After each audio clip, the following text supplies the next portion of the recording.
how to correctly design Beehiiv newsletter. Hey guys, in this video, I am going to show you how to correctly design a Beehiiv newsletter. So make sure to watch this video till the end and let's get started.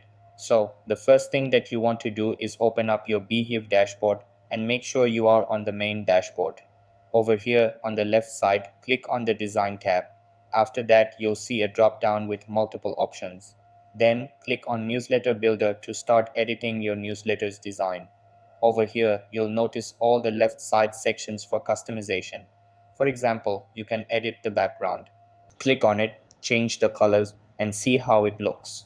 If you're unsure, you can always toggle between options to find the one that fits your design.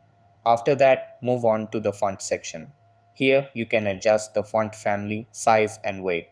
For example, if you want to change the font family from Helvetica to Georgia, select it, and you'll see the change instantly.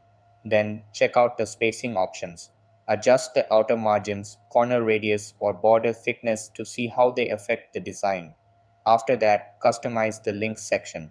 For example, you can underline the links, bold them, or change the color to make them stand out. Next, look at the headers section. Over here, you can edit the font family, font weight, and line height. This allows you to create a consistent look throughout your newsletter. So that's how you can design a Beehiiv newsletter. That's all for this video.